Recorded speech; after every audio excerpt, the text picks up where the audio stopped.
É importante a gente também aqui entender os passos sendo dados pelo nosso atual presidente, Luiz Inácio Lula da Silva, porque enquanto guerras são travadas na política e na economia, o presidente Lula embarcou novamente para o exterior, pessoal, dessa vez para participar do encontro de países em defesa da democracia. Esse é o título do encontro. E em Santiago, no Chile, capital chilena, propõe que a gente confira ao vivo. Claro, você pode perceber nesse momento Gabriel Boric, presidente de esquerda também, ao Yamandu Orsi, presidente uruguaio, além de Pedro Sánchez, primeiro-ministro espanhol, todos ali, enfim, e o próprio Gustavo Petro, presidente colombiano.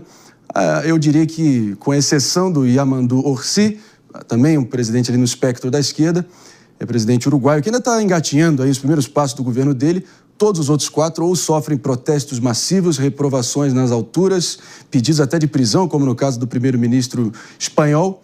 E vale a pena mencionar que até a ausência da França com representantes nesse encontro que ocorreu também ano passado na sua primeira edição, de certa forma é revelador, além de outros países menores. Então, de qualquer forma, Lula em Santiago, usando um belo sapatênis, se é que a gente percebeu ali naquele momento, e assim a gente vai repercutindo, meus amigos. David.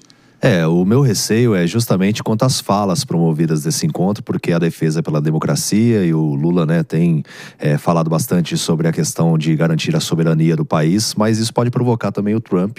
Então acho que ele tem que ser muito cauteloso em relação às falas, no discurso, para que a gente não sofra com ainda mais sanções. A gente tem que defender, sim, claro, a nossa soberania, mas temos que ser cautelosos em relação às falas que vão ser ditas nesse evento. No fim parece mais um encontro pontual aí de governos atualmente, enfim, de alinhamento de esquerda, querendo alguma legitimidade institucional e apoio mútuo num momento de dificuldade, que é o que internamente se encontra Gabriel Boric, 70% de reprovação no momento, Gustavo Petro, que vem comparando o consumo de cocaína com o de uísque recentemente, além de vários protestos ali em Bogotá e nas principais cidades colombianas, Pedro Sánchez, então nem se fala, primeiro-ministro espanhol, enfim. E o próprio presidente Lula, que também não é que a vida dele está uma maravilha, né? André. Mas, Aninha. Sabe, há pouco tempo no meu comentário eu critiquei o Eduardo Bolsonaro por entender que ele está utilizando do país na tentativa de obter benefícios em favor próprio, em favor da sua família.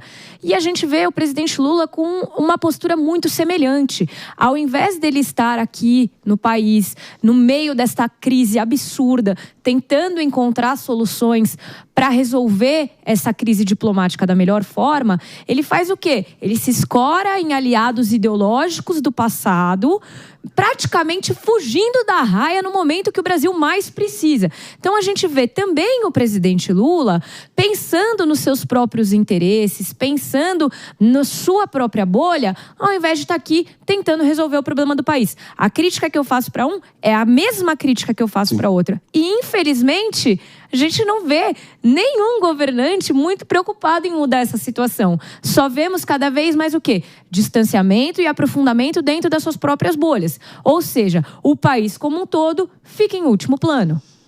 Meus amigos, vale a pena a gente só reforçar que ao longo do dia estaremos cobrindo também a ida do ex-presidente Bolsonaro, não deixa de ser um baita símbolo forte, relevante. Tem um ex-presidente caminhando até o Congresso, junto aos seus aliados, com uma tornozeleira eletrônica no seu calcanhar. E também vale a pena só ficar a reflexão aqui, que o tipo penal invocado pelo ministro Alexandre de Moraes para justificar essas medidas preventivas foi de crime de lesa pátria.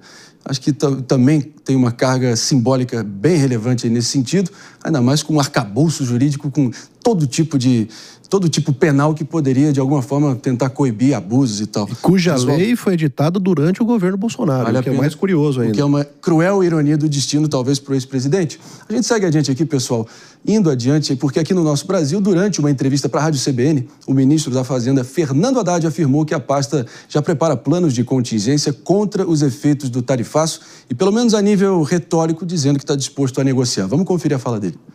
Numa situação como essa, de agressão externa injustificável, o Ministério da Fazenda se prepara, conforme eu disse, para todos os cenários. Então, nós temos plano de contingência para qualquer decisão que venha a ser tomada pelo presidente da República.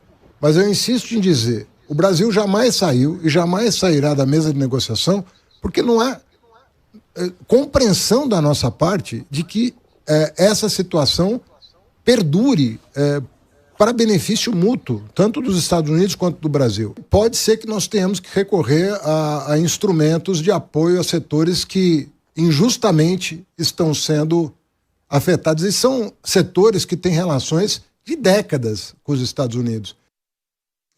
Isso aí, meu amigo, fala, enfim, que deu pelo menos aí o panorama da visão de momento, talvez aí pelo menos a nível retórico, como a gente disse, pelo menos na fala, pragmático, ensaiando aí uma possível diplomacia, negociação.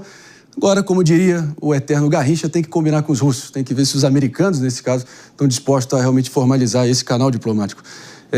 Mano Ferreira, sua expectativa em torno dessa fala? Marinho, eu gostaria de ver uma atitude muito mais incisiva e proativa do Brasil em colocar aspectos que são realmente da diplomacia tradicional na mesa. A gente precisa modificar, de um ponto de vista do interesse nacional, qual que é a agenda de negociação. Porque o que estava na carta do presidente Trump é completamente inegociável e até aloprado de um ponto de vista da política internacional. Então, o que a gente precisa? É modificar o tom dessa conversa. E como poderíamos fazer isso? Colocando, por exemplo, itens de tarifas, de barreiras tarifárias e não tarifárias que o Brasil sempre praticou na sua relação comercial com outros países e que poderiam, de fato, serem negociados numa mesa de aprofundamento das relações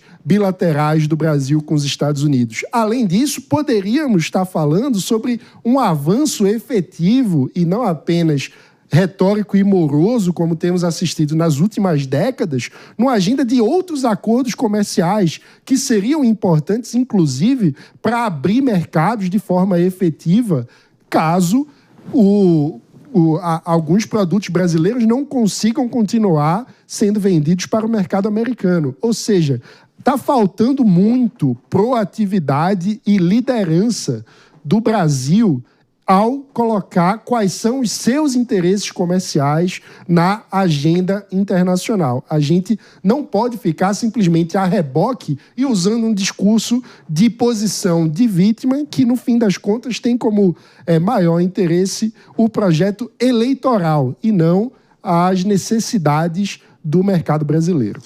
E o ministro Haddad já disse que pelo menos algumas medidas já estão sendo articuladas com o setor produtivo para pelo menos amortecer esse primeiro impacto das tarifas sendo, enfim, devidamente impostas. Pessoal, acho que falta nesse momento o quê? 12 a 11 dias até que a maior punição ou sanção econômica da história brasileira potencialmente seja de fato implementada. Aninha Beatriz Rios, você que acompanhou na íntegra a entrevista, qual o trecho mais te saltou aos olhos ou às orelhas nesse caso? Ai, André, sabe o que me saltou aos olhos? Na verdade, me incomodou um pouco. Como o ministro da Fazenda tenta sempre levar toda essa questão para um problema com a família Bolsonaro e para um problema de uma liderança política interna atuando contra o país. Não é que eu discorde do ministro nesse sentido, tá mais do que claro que existe uma interferência política da família em prol aí de uma tentativa de anistia e tudo mais. No entanto, a gente tem os fatos como eles são.